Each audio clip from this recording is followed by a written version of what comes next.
বাংলাদেশ সহ ৭৫টি দেশের নাগরিকদের জন্য অভিবাসী ভিসা প্রক্রিয়া স্থগিত করছে যুক্তরাষ্ট্র। ২১শে জানুয়ারি থেকে কার্যকর হবে এই সিদ্ধান্ত। এই ঘটনায় সরাসরি প্রভাব পড়বে হাজারো বাংলাদেশির ওপর।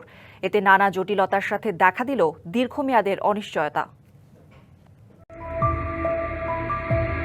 মার্কিন ভিসা বন্ড তালিকায় বাংলাদেশের নাম অন্তর্ভুক্তির খবর শেষ হতে না হতেই নতুন ধাক্কা খেল যুক্তরাষ্ট্রে বাংলাদেশের অভিবাসন প্রত্যাশীরা।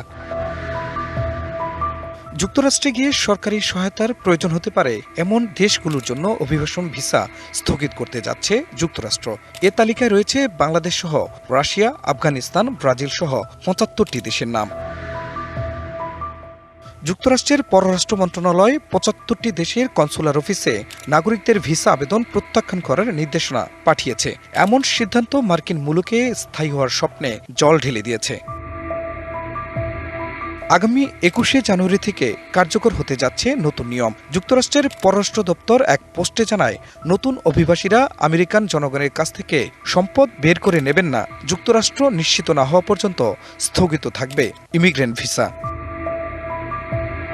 এমন সিদ্ধান্তের সপ্তাহখানেক আগেই মার্কিন প্রেসিডেন্ট ডোনাল্ড ট্রাম্প যুক্তরাষ্ট্র থেকে সরকারি সহায়তা নেন এমন দেশের তালিকা প্রকাশ করেন। ৭২ ঘন্টা ময়েশ্চার লক সমৃদ্ধ লিলি বডি ওয়াশ শিয়া বাটারের গুডনেস স্কিন রিপেয়ার করে রাখে সফট ও গ্লোয়িং। এতে ১২০টি দেশের ওই তালিকায় বাংলাদেশের অবস্থান ১৯তম। বাংলাদেশি অভিবাসী পরিবারগুলোর ৫৪.৮%ই সরকারি কাছ থেকে সুবিধা নিয়ে থাকে। যুক্তরাষ্ট্রের অলাভজনক জরিপ প্রতিষ্ঠান পিউ রিসার্চ সেন্টারের ২০২৫ সালের প্রতিবেদন অনুযায়ী গত ২ দশকে যুক্তরাষ্ট্রে বাংলাদেশি জনগোষ্ঠীর সংখ্যা বেড়েছে ৫৬৯%। খান মোহাম্মদ মুকুল, ডিবিসি নিউজ ডেস্ক।